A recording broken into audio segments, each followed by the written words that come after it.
Hey there! I'm going to talk about 3 things that you should not buy if you want to be wealthy. Number 1, an expensive car. Guys, cars are depreciating assets. That means that as soon as you drive that vehicle off the lot, it starts losing money and it's not going to make money.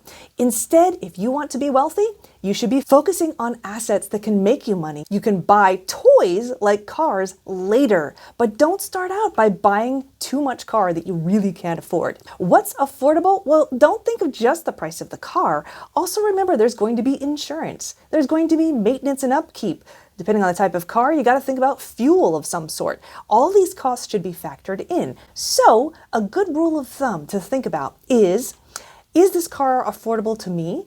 Is the car itself 10% or more of my take-home pay? Meaning the amount that you would pay per month. Is it 10% or more than my monthly paycheck?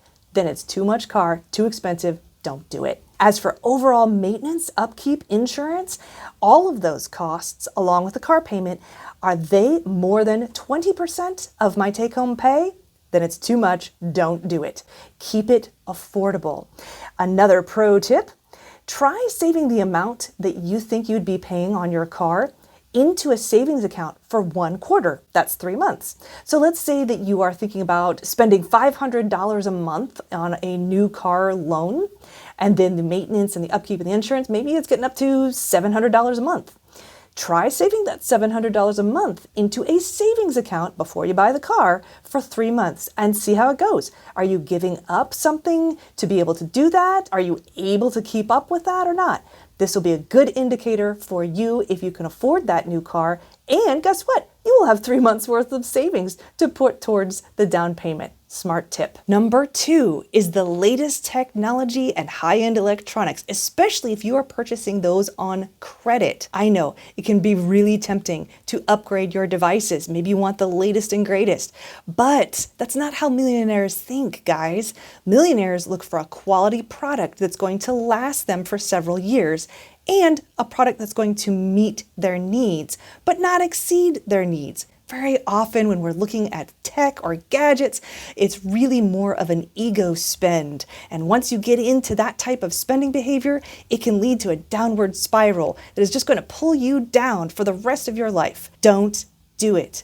Instead, look for a quality product that you're going to keep for a while. Now, I said technology and high-end electronics.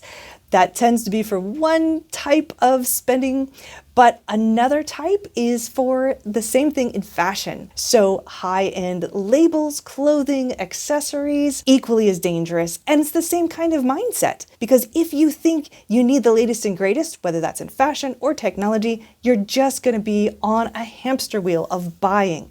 Don't do it. Find a classic quality product, something that's going to meet your needs.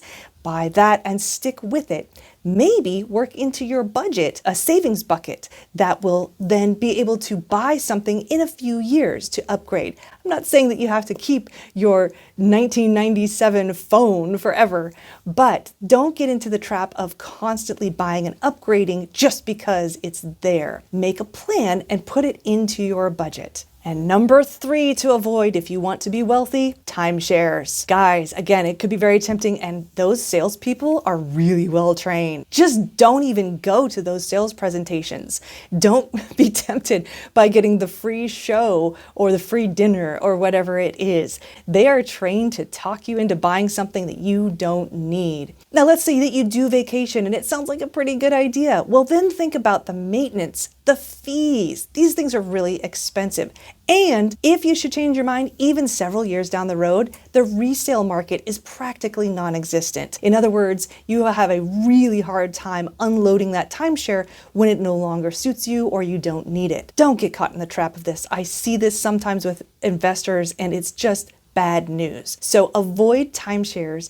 Instead, think about other ways to vacation. Think about other ways you could spend or save or invest the money that you would be throwing at the timeshare company. Millionaires look at investments that are assets that are going to make money, not spending money. If you put your money, especially early on, into assets that are going to appreciate, that are going to cash flow, that are going to make money, That means later you will have a surplus that you can then go out and spend and enjoy and buy toys. But even millionaires who do have a surplus of money avoid these three things that I have just mentioned. That is expensive new cars, the latest and greatest tech or fashion, and timeshares. Three things that are just not worth the money, guys. Avoid those, be smart about it, and then you'll be on the right track.